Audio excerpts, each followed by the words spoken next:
Welcome to the 2020 Buckeye Book Fair. Thank you for joining us for this series of virtual events with Ohio authors and illustrators. The Buckeye Book Fair provides an annual celebration of literacy through author visits, educational programs for K through 12 students, and events for people of all ages. All of the books featured today and throughout the entire Buckeye Book Fair are available for purchase at buckeyebookfair.org. Should you have any questions for the presenters, please click on the Q&A button and type them in the window that appears, and they'll be answered later in the session. Hello, and welcome to the 2020 Buckeye Book Fair Author-to-Author Sports Night panel session. My name is Russell Cross, and I'm one of the board members for the book fair, and my role tonight is to introduce our esteemed panelists. Jim Ingraham is an award-winning sports columnist for the Elyria Chronicle Telegram and Medina Gazette. His book, Mike Hargrove and the Cleveland Indians, A Baseball Life, is an inside, in-depth look at the fascinating story of one of the Cleveland Indians' most popular managers, from small-town sandlots to the World Series. Scott Longert is an avid baseball historian and has been a freelance writer for 25 years, publishing news articles on baseball history for a host of publications. In Cy Young, American Baseball Hero, he tells the life story of Cy Young, the hardest throwing pitcher in baseball history, and introduces middle grade readers to America's favorite pastime, explaining balls, strikes, and outs in an exciting and easy to understand way. Zack Meisel is a writer for The Athletic covering the Cleveland Indians and has been on the Tribe beat since 2011. In his latest book entitled Cleveland Rocked: The Personalities, Sluggers, and Magic of the 1995 Indians, Zack brings to life the team that racked up 100 wins in a season shortened by strikes and that reached the World Series for the first time in 41 years. David Lee Morgan Jr. is a longtime sports writer and motivational speaker who currently teaches English and creative writing at Massillon High School. His book, The Massillon Tigers 15 for 15, is the powerful tale of one of the most storied high school football programs anywhere in the country and their magical 2019 season. And now, here is our panel moderator for the evening, David Lee Morgan Jr., and the first question for our panelists. Hello, everyone. My name is Scott Ryan. I'm filling in for David Lee Morgan Jr. I'm the publisher of the book, The Massillon Tigers 15 for 15. I run the publishing company, Fayetteville Mafia Press, that published the Massillon Tigers. And David couldn't be here tonight, so I'm filling in for him. We're going to have a great discussion about Ohio sports, focusing on baseball. And since David isn't here, I'm going to talk just for a little bit about the Massillon Tigers book. It covers Massillon's 2019 season where they reached the state championship. And it gives you behind the scenes stuff in the locker room with the coaches, the players. We cover the games. I was the story editor on the book. And it's interesting that we're talking baseball for the most part tonight because the Tigers make it all the way to the state championship. They go 14-0 in 2019. It's been 50 years since Massillon won the state championship. They've never won it on the field. We get there, but we don't win. And you do a book anyway, a book where you don't win. I don't know if Jim and Zack are gonna see any correlation there between, coming around. And that's gonna be my first question I'm gonna throw it out to the panel. We'll start with Jim here. How do you do a sports book where you don't have the happy ending where they win? Is that a good thing or a bad thing? Jim, unmute, and the answer will be even better. There we go. I don't know, but it's the right city to be writing it in, I'll say that. And state in some way. Yeah, I guess, I don't know. Maybe just getting close to a happy ending is enough in Cleveland, or in your case in Massillon. It's just sometimes I've thought about this actually. What happens when the Indians, assuming they do eventually win the World Series again, does that reset everything? Or what does the whole psyche of the fan base do when that happens? Because there's no more waiting. But I think it can still be interesting stories when teams don't win championships. Some of them that how they just missed, or how close did they get, or in the case of the Indians in 1997, in the ninth inning of Game 7 with the lead, and they don't win the World Series. So there's drama in losing as well as winning, I'd say. Yeah, when we were doing the book, I had done the contract with David Lee Morgan when we had just won the regional championship. There were 2 more games to go. And I said, look, win or lose, we're going to do a book, because there's a lesson in losing that we sort of need to have in this society now. Zack, your book covers the 95 Indians, which, they were the better team, but they didn't get the goal. How was it for you? How did you prepare to write that book knowing what the ending was going to be? So I think it's a case-by-case basis. I think Jim alluded to the 97 team, and I think every Cleveland fan thinks of that World Series heartbreak as just a bitter ending. But with 1995, it was the first good Indians team in 41 years.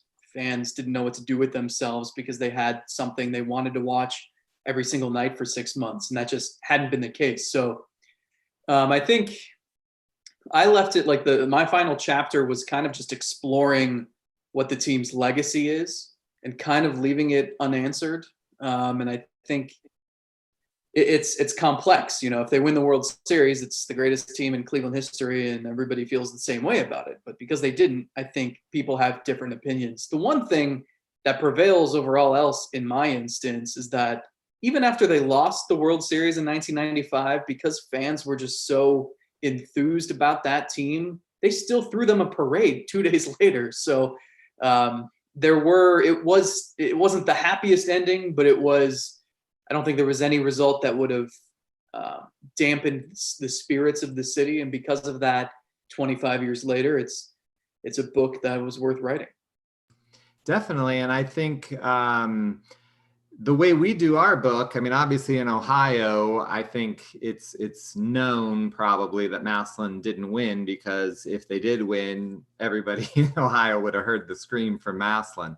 But, you do a book for outside, and we did it where you don't know if they're going to win or not. Obviously anyone can Google. When you did your book, Zack, and then we'll bring in Scott here soon, but I'm just curious, do you say right off the bat, because it's 25 years ago, hey, they don't win? Or is your book, does the drama build up that you don't know if they're going to win or lose? Yeah, so the opening scene is actually in the clubhouse, them celebrating clinching a playoff spot. So you're in the thrill of the moment, and there's champagne flowing and guys are jumping around. But I think I hint before at the very end of the opening section that this is a little complicated. It's not just 280 pages of nonstop highs. There are lows involved too, including the end. So I think, the point of the story is to reflect the ride that team took its fans on for 6 months, and you even have to set it up years in advance to how they got there. But because of that, I think you need, going in. I think most people know how that season ended, because the Indians haven't won a World Series since 1948. And I think most Indians fans know that. But I think it's important to stress that, the memories you might have 25 years later are probably good, because the majority of them that season are. But there were some tougher moments as well. And I think it's important to remind people that it wasn't a perfect season by any means. Scott, your book is on Cy Young, and because he's so far back and we only think of the good things, like I just think of him as being a successful pitcher. When you did the book, are there losses? Are you covering losses for him as well? And go ahead and unmute. We all want to be like Jim, but unmute, and then we'll get that full answer that we've been waiting for. I'm glad that you had muted, because it's polite. There we go. So I think there we go. There we go. So where are the losses in Cy Young's life, and how does that come out in your book? Well, there were really a number. I mean, he was a successful pitcher and a guy, but he had a lot of losses, both on the field and personal. The end of his career, he wanted to hang on and win his 500th game and go over that, but by then he was a 500 pitcher at best. He wasn't very effective anymore. He was in his early 40s. He was overweight, but he persevered. But he wasn't the guy everybody came to see near the end of his career. He and his wife had a very good marriage, but they didn't have any children, and she passed away in the early 1930s. So that was devastating for him, because that was his best friend and companion. So he did have a number of tough things. He, as a teenager in his late years, he moved to Nebraska, I believe, to set up a farm there and try and prosper. But for whatever reason, things failed, and he came right back to Gilmore and Paoli in Tuscarawas County and started over. So he had a lot of triumphs in his life, but he did have a lot of losses and things that didn't go his way during that time. And really, that's why a sports book is great. I mean, there's ups and downs. Jim, tell us about Mike Hargrove and what he brought to Indians baseball. Well, he brought a lot. I mean, a lot of people, I don't think they realize how many big events he was a part of, not just as a member of the Indians, but even prior to that. He managed in the greatest 5-year span of Indians baseball ever, I would argue. But a lot of people, for example, don't know that the famous beer night riot in Cleveland between the Texas Rangers and the Cleveland Indians, Mike was a member of the Texas Rangers that night, and that was literally his first day in Cleveland ever. It was his rookie season, and he was in the lineup, and this riot takes place, and it was just from there. I mean, then he went. He was Albert Bell's first manager, in the professional baseball, and Bell's last manager in professional baseball. So he, more than anyone else, saw the full spectrum of Bell's career. And he was the manager when Bell had the cork bat in Chicago, and when he had all the trouble in the 95 season with there was an incident in the dugout with Hannah Storm from NBC, I believe it was, and he managed two pennant winning teams in 3 years. The second of those being in '97, when they lost the most excruciating way possible. I think it's still true, this fact that was the first time a team entered the ninth inning of the World Series, the ninth inning of the seventh game of the World Series with the lead, and didn't win the World Series. And so there was that. And then he went on and managed a few more years, made the playoffs every year, but wasn't able to get over the hump. And then he went to Baltimore and Seattle, and walked away from baseball forever in Seattle when they were in the midst of a good season in 2007 and potentially could have made the playoffs, but he just kind of burned out and didn't want to manage anymore. So there's a lot of ground to cover there, including, I almost forgot, the tragic boating accident in 1993 and having to deal with that in his second full year as a manager. So there's just a lot of stuff in his career that I think a lot of people didn't realize about, and I think it was nice to be able to get him to sit down and talk about all those things and give his viewpoints on it. See, now I did what I want to be like the rest of the team, so I started talking mute because I'm a team player. Zach, where does Mike fall in your book? How big of a character is he? If you were casting this book, is he getting top billing, or are other players getting top billing? Where do you see Mike in your book? Yeah, he's pivotal.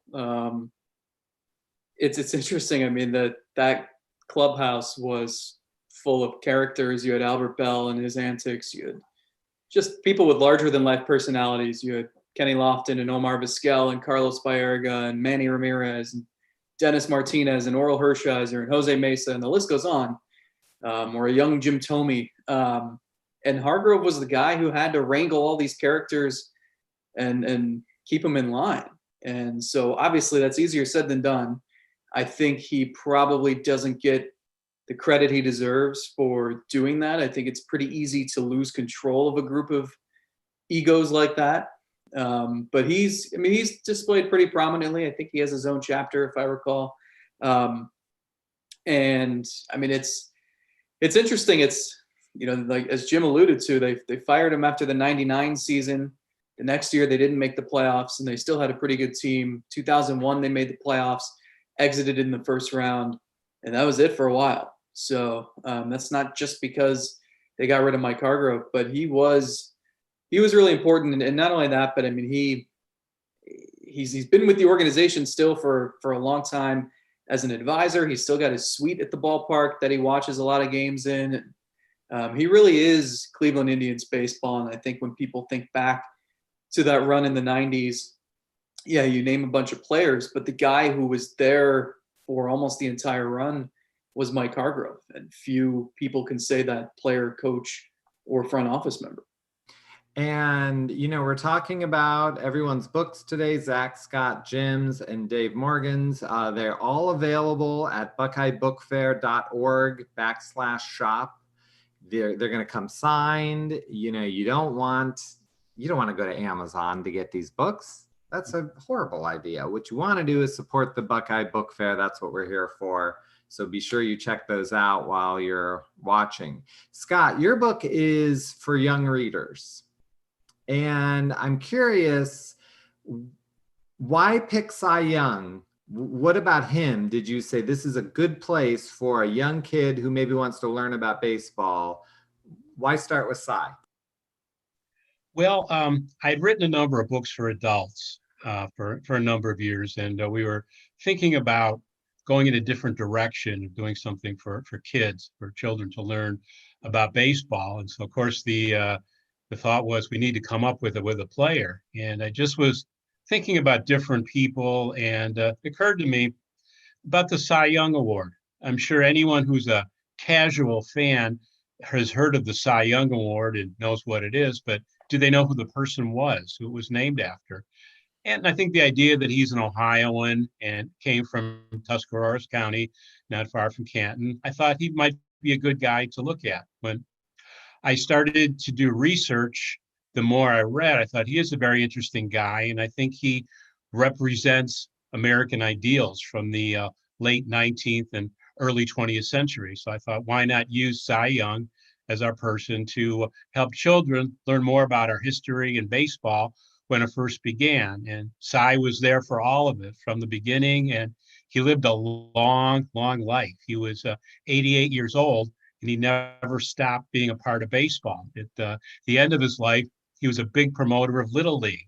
He would go to Little League games and talk to young boys and girls, and he usually would throw out the first pitch at the Little League World Series. So he was somebody that was really there when America was growing and the 20th century came in, and he accomplished quite a bit. So you put all those things together, and I thought he was the right guy to write about for the times. And I think it turned out pretty well. That Cy is a guy that I think could really use the publicity. He's somewhat forgotten other than the award, and he lived a rewarding life, and we were able to tell his story.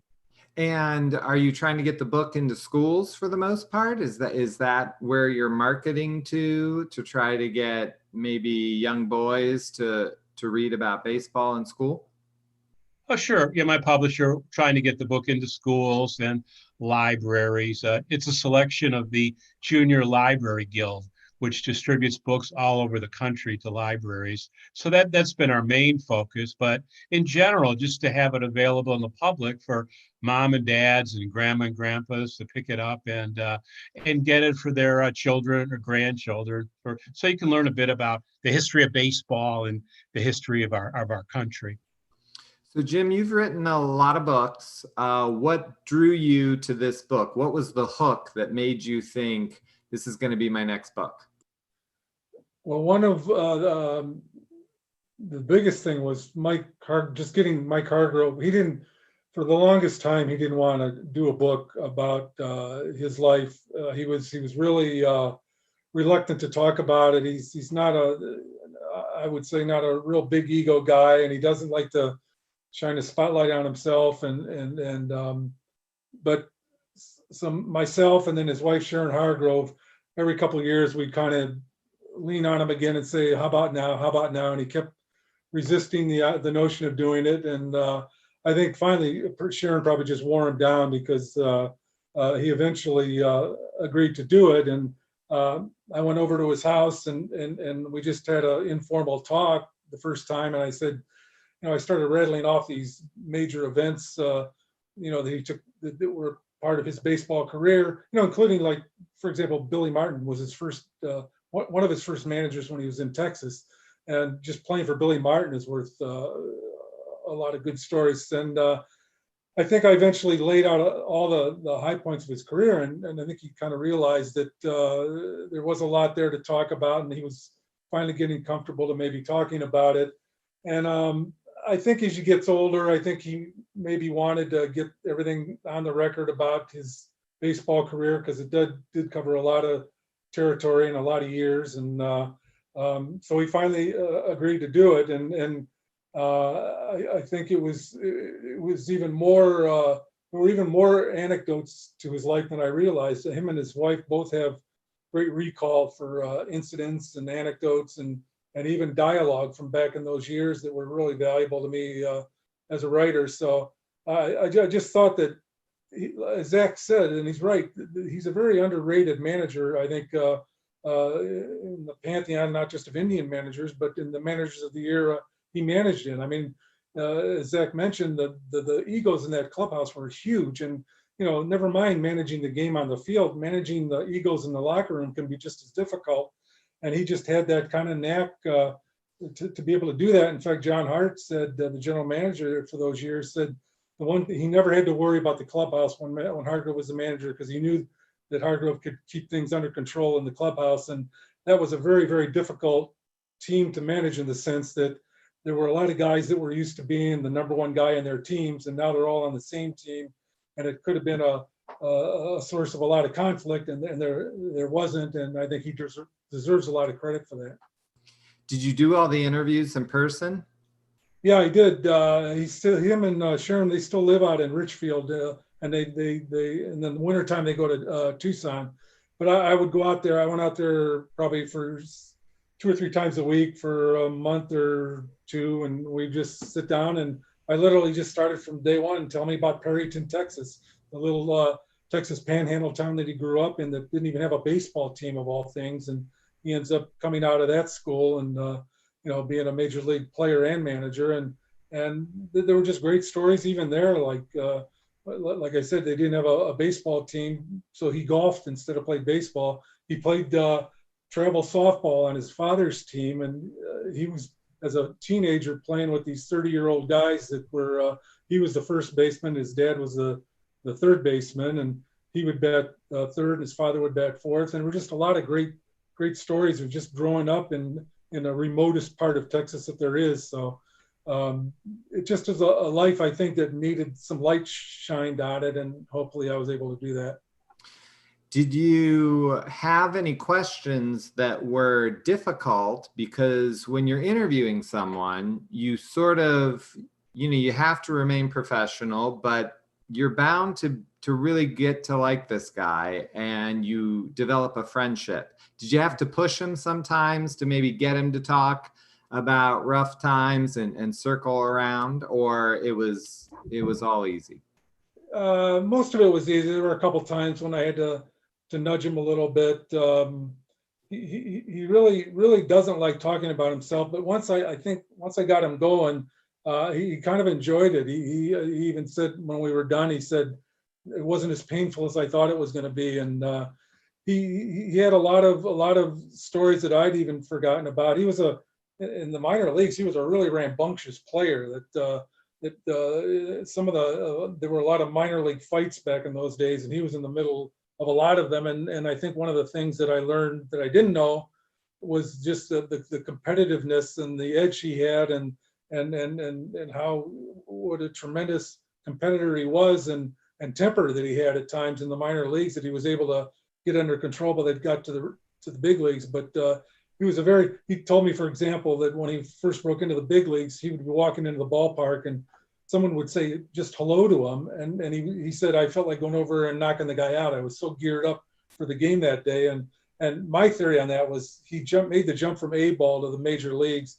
And I think that he always felt every day as a big league player, he had to justify the fact that he jumped like 2 or 3 classifications into the big leagues, and that, he was always had the need to prove himself every day. And he was just wound up really tight. And it was, I think it took him a while to get his temper under control. And his book is called Mike Hargrove and the Cleveland Indians, A Baseball Life. You can pick it up today at buckeyebookfair.org/shop. Zack, what about you? How did you do your research? Did you get interviews? Did you look at old things? How did you tackle doing Cleveland Rocked, the personalities, sluggers, and magic of the 1995 Indians? So the benefit of covering the team on a day-to-day basis is a lot of these guys are still around. So I've been able to develop relationships with some of them or use some of them to get in touch with others. So yeah, a lot of interviews over a pretty short, let's say like 4 or 5 months. And, a lot of research too, a lot of trying to remember, because I think a lot of those players, it's like we talked about before, they have the fond memories of this crazy playoff victory or, a game-winning home run. But there are other elements of the season that maybe they don't remember quite as well. So you want to do your research and you want to know every single aspect of that season start to finish so that you can ask the players and maybe it jogs their memory a little bit. So yeah, a lot of interviews with people who put together the roster, who built this thing from the ground up 5 years before the 1995 season. And yeah, it was. A couple of years ago, I did a book about David Letterman called The Last Days of Letterman. And I never got to interview Dave Letterman because, let's be honest, he's Dave Letterman. But in talking to, the person that answered the phone, I talked to the HR person that ran, I talked to the camera guy, you get a picture of someone. Who did you interview that maybe, is not going to be Albert Bell or Jim, some name that everyone's going to know? Did you get someone that like down there that was a really great interview that, regular people may not even know who this is? Yeah, I think one good example is Jim Thome is the nicest guy in the world. He's a first ballot Hall of Famer who hit 612 home runs, but he is a pretty boring interview who loves to say everything is cool and neat and he's grateful for everything. So it's important to paint the full picture of Jim Thome. You need to talk to people who know him really well. And there are a few people, like Sean Casey was not even really on the 1995 Indians. He came up through their system later on, but in doing so, he spent a ton of time around these guys. And he's a guy who you ask him one question and 30 minutes later, he's still talking and telling stories. So people like that. I know people know who Kenny Lofton and Carlos Baerga are, but you can get them going and they'll talk forever too. So yeah, I think what you just described is such an important part of writing, period. Whether you're profiling someone in an article or writing a book about somebody, a lot of times getting those people, sometimes other people know people better than you know yourself, I guess. Right. So Scott, I know you tried really hard to get an interview with Cy Young. It just didn't work out. You have mediums working on it and all kinds of things. Where did you do your research? It's totally different when you're working on a ball player or an individual that's passed away many years ago, and especially if they have no family and no children, grandchildren, or great-grandchildren. So the best sources are looking back at that time. And the National Hall of Fame in Cooperstown has a great research library, and they have a file on all the ball players. And there's a huge file on Cy Young with clippings and copies of letters and magazine articles from going back to the 1890s up through the 1930s and 40s. That was a huge source. I did take a trip. It was really only an hour and a half drive down to Newcomerstown, and I went through the Historical Society Museum, where they have a lot of size things. And one person there was very kind enough to drive me out to the house that Cy lived in before he passed away, and to the cemetery. So between those things and looking at microfilm of all the old newspapers at the time, in the early 1900s, Cleveland had 4 different newspapers going. So there was a wealth of material there to look up on Cy and his contemporaries. And I was able to find relatives of Cy's catcher, Lou Krieger, who caught Cy with the old Cleveland Spiders and with St. Louis, and then the Boston Americans. They were very close friends. And I was able to find Lou's grandchildren who knew Cy a little bit and from his older years, but lots of stories passed down from the family. So they were able to tell me a lot about Cy and Lou and some of their antics. So he put all those things together. Plus, you look at Baseball Magazine, which is available from right around that time, and the Sporting Life newspaper. And Cy was such a superstar then, it wasn't hard at all to find articles because almost every issue had something about Cy Young. So with all those things, it wasn't that difficult to put together an idea of his life and a good sketch and who he was and make it complete. So how do you think your book will help young readers learn about American history in baseball? Sure. Well, right now, young readers who know the game, they know Clayton Kershaw and Justin Verlander and Mookie Betts and Mike Trout. But beyond that, I don't think there's much that they know. And I think it's important for people to learn how the game originated and who the players were at that time, the guys that set the pace for modern day baseball. And the same thing about society. It's so different back then. You didn't have airplanes or even automobiles. And I'm sure most kids had no idea about that. And that many people grew up on farms and they helped out on the farm. They raised chickens and they chopped wood. They traveled by train and married the girl next door, so to speak, which is completely different from our society. And I thought kids would have fun with the idea that someone like Cy, at the peak of his career, earned $4,000. Where guys today, at minimum wage for a ball player, I think it's $500,000 or $600,000 to start. Of course, it's relative in terms of money, but I think it's a good thing for kids to look back and they can see differences. What you did before you had a telephone, and what you did before you could hop on a plane and go out to California. People's lives were very different, and what America was like. And we were a growing country, getting bigger and bigger. We'd wind up in a couple of wars in 1898 and a war in 1918, World War I. And just the idea of society advancing and things moving along, where when Cy grew up, the best way to learn about things was to visit people and to read a newspaper. But before he died, he was able to watch television and watch games on TV. I mean, that's quite a thing. But to ride in a horse and buggy and then buy a car 40 years later and be driving around in automobiles. And Cy's 80th birthday, the Indians honored him, and Bill Veeck gave Cy a brand new Chevy car with a radio and a heater in it. He couldn't drive anymore because his eyes weren't very good, but the people he lived with, the Benedum family, had a daughter who was 14, and the state patrol gave her a special license so she could chauffeur Cy to Indians games and Pirates games, which she did on a regular basis. So you could see the difference when he first had a horse and buggy to get to the ballpark, and then he had a chauffeur driving him in a brand new car. So I think kids would appreciate and learn a bit about what life was like for their grandparents and great-grandparents as opposed to what their life is today. And that kind of was the impetus behind the book.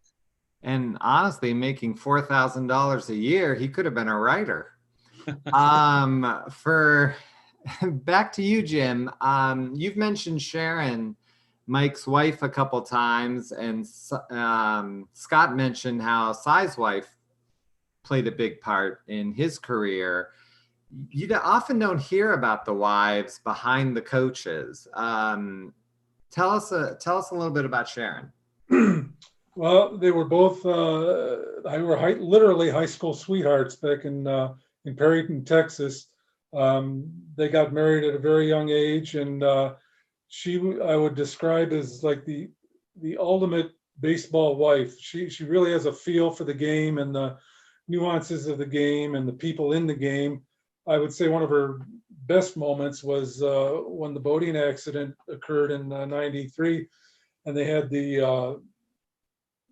as everyone probably knows, the 2 Indians were killed in a boating accident, and the third one almost was killed, and that just stopped spring training cold. I mean, they didn't even know what to do. There was no manual to handle this kind of a tragedy, and it was Mike Hargrove's just his second full year as a manager. But Sharon was really good. I mean, the night of the accident, they went out to the house.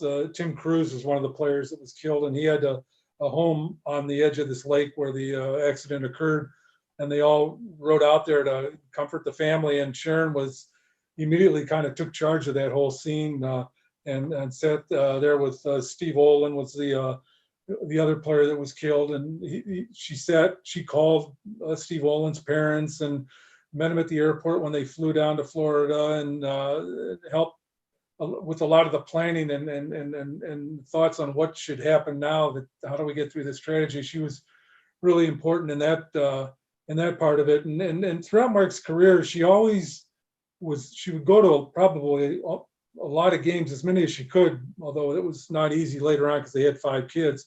But she had a really good sense of things, and she never overstepped her bounds. Mike told me several times that they would never talk strategy. She would go to the game. She would never question any of his moves or anything like that.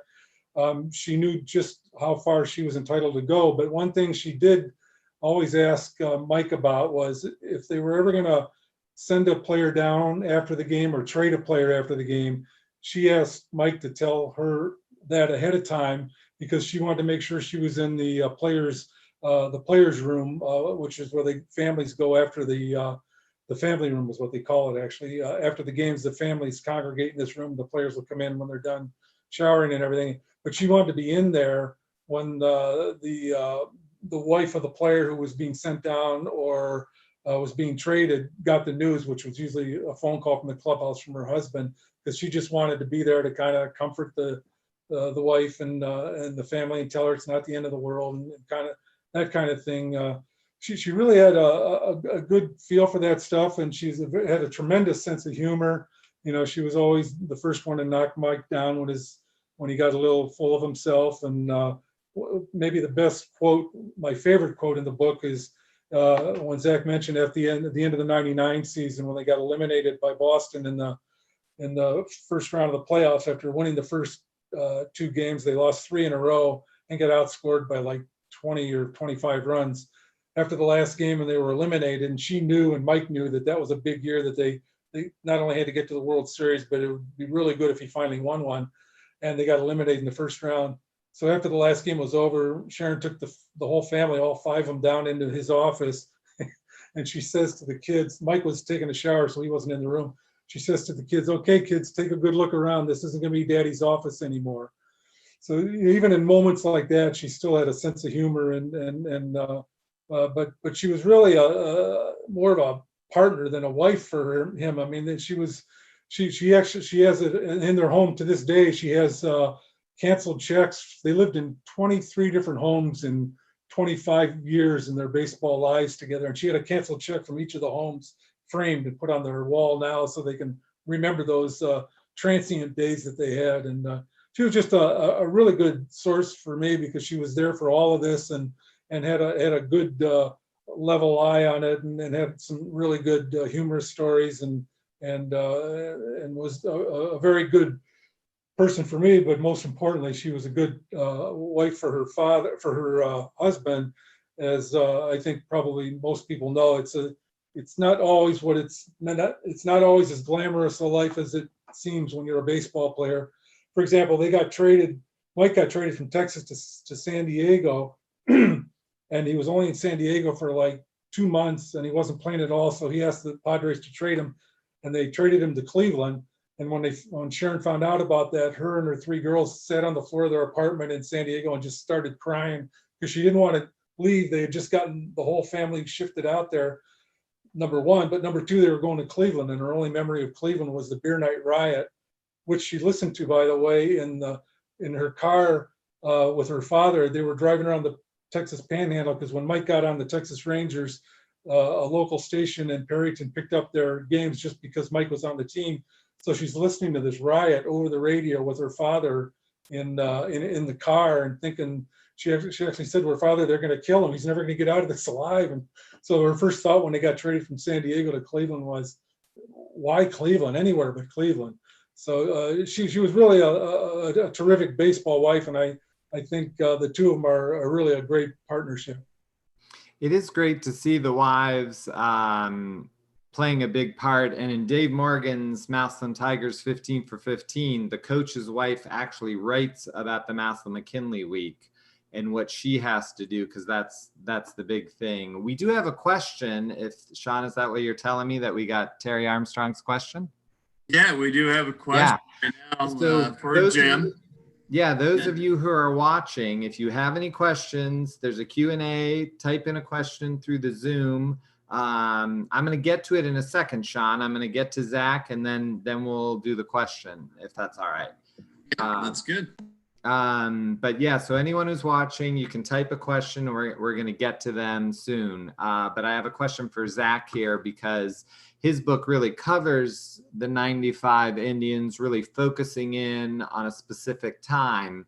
And I feel like 95 was so big for the Indians and the city of Cleveland. What did it do to the fan base and bringing baseball back to Northeast Ohio? So if we rewind to the late 80s or even 1990, the Indians were, they made the movie Major League based on the Indians because it was just a downtrodden franchise for 40 years. And it got to a point where they had to pass a referendum in 1990 that would build Jacobs Field and Gund Arena. And they needed to rope in the Cavs to move the Cavs out of Richfield and bring them downtown just to have a better chance of passing the referendum. And in doing so, it saved baseball in Cleveland. If that didn't pass, the Indians were convinced they were either moving to Tampa or Denver. They had those two cities kind of on the hook, waiting to find out what their chances were. But they get this new ballpark, and they know it's going to open in 1994, so they can take a few years, figure out exactly what they want to do to tear down this roster, build it back up from the ground floor. And, for so long, it was like, all right, maybe one year they'd win 85 games. But other than that, they were usually in the basement, and there wasn't much hope.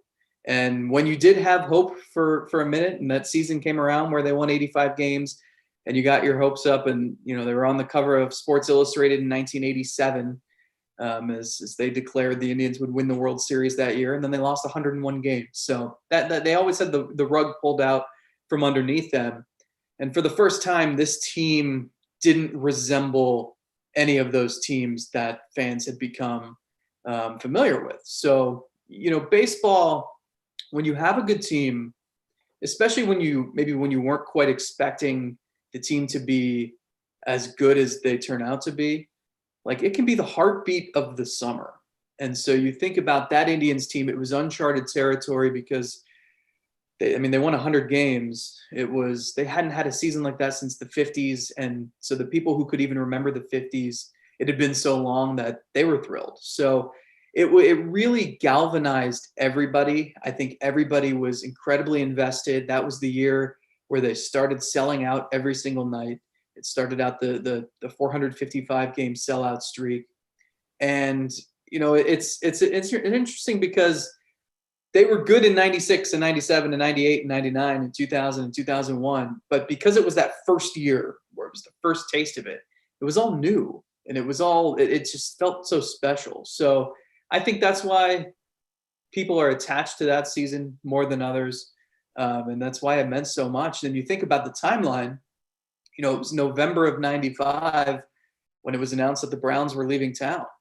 So I think it made it a little bit easier to stomach the fact that you had this baseball team that was so captivating, that you knew was going to be good again the next year.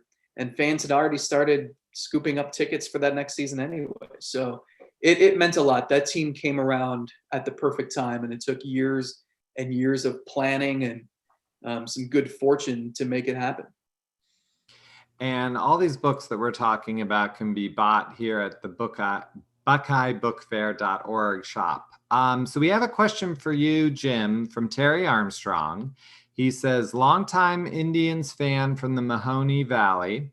Mike Hargrove is my all-time favorite Cleveland Indian. Can't wait to read the book. Did you discuss the human ray delay antics? I did. Yeah, that actually happened in the minor leagues. He only spent 2 years in the minor leagues, and it was his first year in the minor leagues. And he told me that there was he still remembers the at bat where he got into the box and he's ready to hit, and he thought he was ready to hit, but then he felt like his shirt was crooked or something, and he felt like, and he struck out on the next pitch, and he thought, when he went back to the bench, he thought, I shouldn't have been, I should have stepped out there. I should have got myself more organized and everything. And that's not ever going to happen again. So he started doing that, which was unheard of. I mean, he would step out. There was literally a whole routine of 7 or 8 things that he would do, tugging at things and scratching himself and all over the place. And it would drive umpires and catchers crazy. It got so bad when he's in the majors that the American League supervisor of umpires came to him one day and said, "You're driving everyone crazy. You got to knock this off." And he said, Mike said to the umpire, "Are you telling me this, or is the commissioner saying this?" And he said, "Well, the commissioner's saying that." And so he said he would try to do it, but he never really did, because he knew it got to the pitchers. Pitchers got antsy waiting for it. The catchers would groan whenever he did that. And it was he was kind of like 20 years, 30 years ahead of his time, because back in those days, a batter got in the batter's box and he didn't leave the batter's box till the at bat was over. And now here's a guy that after every pitch had to step out of the box and rearrange virtually his entire uniform before he got back in. And the other thing that he did in the minors at about that same time is he had a thumb protector that he actually invented for himself, because he got a bone bruise on his thumb, and that was part of the routine too. He'd have to step out after every pitch, whether he swung the bat or not, and readjust the thumb protector and then go through all the other stuff. And it really stood out, because no one else did that, not just then, but for the next 20 years. And now, of course, everybody gets out of the box after every pitch. I'm going to open this question up to everyone, but we're going to start with Scott. It seems to me like football is more popular in America right now than baseball, that I feel like the Super Bowl becomes a bigger thing. You know, where is baseball's place in pop culture today? I mean, certainly compared to Cy Young's time, I don't think it's as big, but what do you think? And then let's go around and have everyone answer.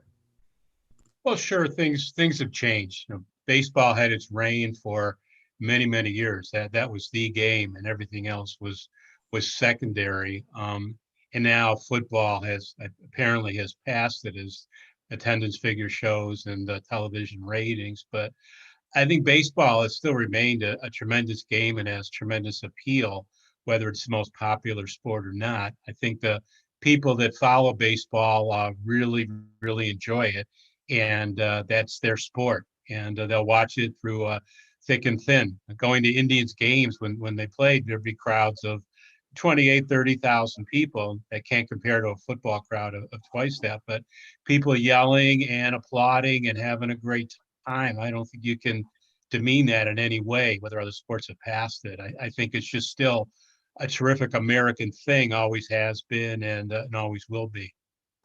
What do you think, Zach? Where is baseball's place in pop culture today? Yeah, I like what Scott said. I think the league, MLB itself, has kind of wrestled with this question for years in trying to find ways to connect with the younger generations and, the rapidly advancing technology, and how can they adapt as time goes on, because the game has changed itself too. I mean, you watch a game today and it looks in many ways different than a game would have looked 50 years ago. It's tough. I think people who love baseball really, really love it. I think there are a growing segment of fans who don't have the attention span and so maybe prefer football where it's, a lot of more maybe quicker action. I mean, you always hear talk about baseball trying to improve its pace of play or trying to find ways to, to cut down on so much of the game right now is walks, strikeouts, and home runs. And is that appealing to the casual fan?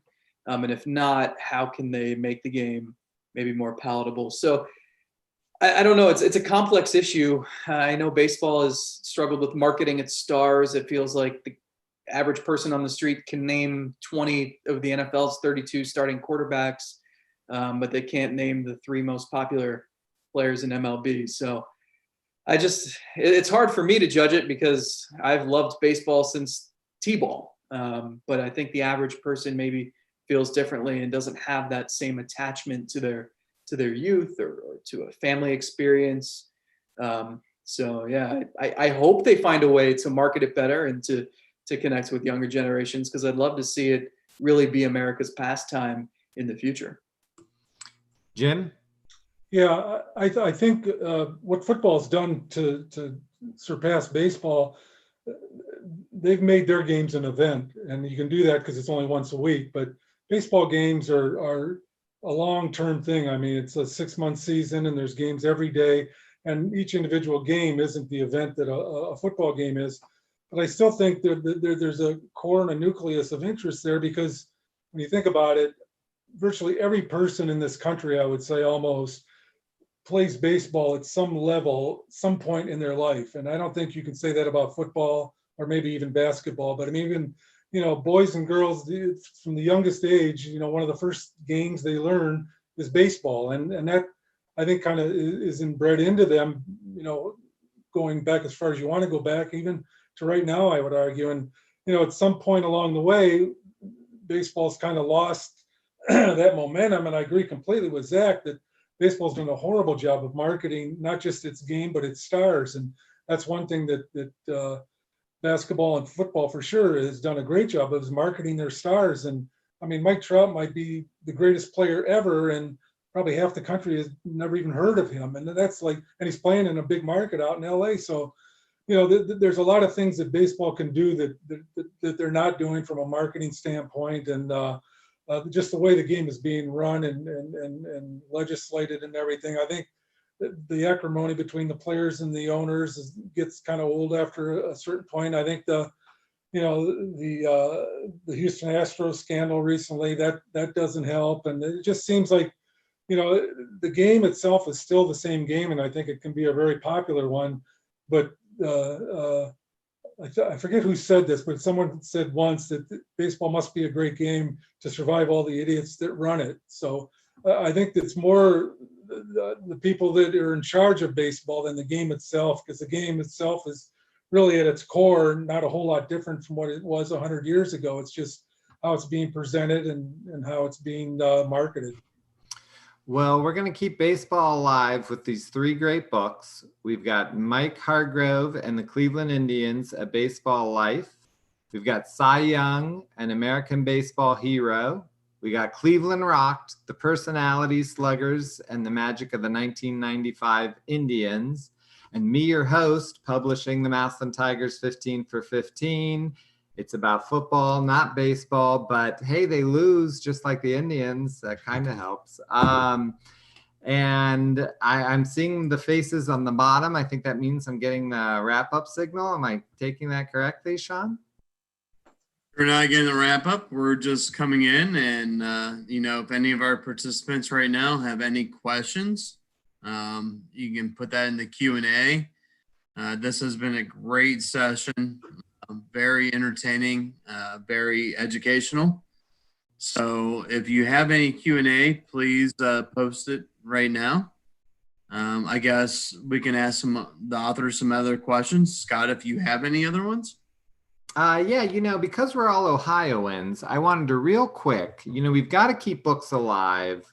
And it's so hard as a publisher to get bookstores to carry your books. I want everyone to real quick give a shout out to a local Ohio bookstore. Scott, let's start with you. Okay. Well, being in Cleveland, there's a number of terrific independent stores, but my favorite is Max Backs, which is in Coventry Road in Cleveland Heights. It's a great shopping area, and it's a terrific small bookstore that carries a great selection of books, got a great atmosphere to browse around, real friendly people that work there, has a second floor as well of books. And if they don't have it, they'll happily get it for you. So Max has always been my favorite place, and I think it's number one on my list. All right, Jim. There's a bookstore in Hudson. I believe it's the Winking Owl, maybe something like that, something. I The apologize. Learned Owl. Learn it out. Yeah, That was Learned yeah, mine. that's it. I was there once a few months ago. It's a classic old time bookstore, which for classic old time readers like myself really enjoy going there. And it's not real large, but it's got everything you need, which is a lot of books, and it's in a nice setting. As Hudson is downtown Hudson's very nice, and it's just kind of nice to just go in there and browse through everything that's in there, and almost like you're going back in time to what library, or not libraries, but what bookstores used to be before they got too big. The good old days. I love it. Zach, what about you? I was gonna say the Learned Owl. I'll switch to Fireside Bookshop in Chagrin Falls. Pretty similar, down in the downtown setting. So you're going to grab dinner or lunch and look at the falls and grab your ice cream at the popcorn shop, and then stop into Fireside, and you can spend an hour in there easily. I reside in Columbus, Ohio, and we have a bookstore called the Book Loft. It is the biggest bookstore that I've been in. It's amazing. It's this huge house. Take your kids there and you can lose them because it's so big. Then you leave and then you have one less kid, which is great, I think. I've tried it a couple times. The managers will call you, though. You got to get them later. But it's a great bookstore. I run a small publishing company called the Fayetteville Mafia Press. We do a lot of books about TV and pop culture. I don't think they've carried a damn one of my books. Not one, even though I'm a local time boy. But I still love it very much. And I think it's important. Stay away from Amazon. I mean, they're doing fine. Okay. Shop at a local bookstore because we don't want these bookstores to end. That's Sean, did you have one? Oh, mine is the Loft. The Loft is, I agree with you, Scott. It is where we go for Christmas gifts every year. It is just it's the epitome of bookstores. It's beautiful. So yes, I completely agree with that. And we love it there. My wife and I, we go there 4 or 5 times a year. We have to. We don't live in Columbus. We're not sponsored by the German Village. We love the German Village. We love Katzinger's. I do. So no, but hey, we appreciate everyone this evening. We appreciate you joining us. So thank you so much for participating this evening. Scott Ryan, Jim, Scott Longert, Zach. Really love that you guys have joined us this evening. Love the ideas of your books. Love the fact that you guys are putting out there baseball and the history of it. That's very dear and near to my heart. Scott, the Cy Young, it's awesome. So, and Jim, Mike Hargrove, love him to death. So good guy. And Zach, 95, I was at OU. I remember running outside of my dorm and just having a great time. So, hey, we appreciate everyone joining us tonight. We have more of these programs scheduled for you guys later this week. Tomorrow, you can join us. We have a little writer's author for the children. It starts at 1 o'clock. So if you can make it, please join us. And again, if you can support our local authors, please do so. Their books are available for your purchase. So please do so and have a good evening. Thank you so much. Thanks,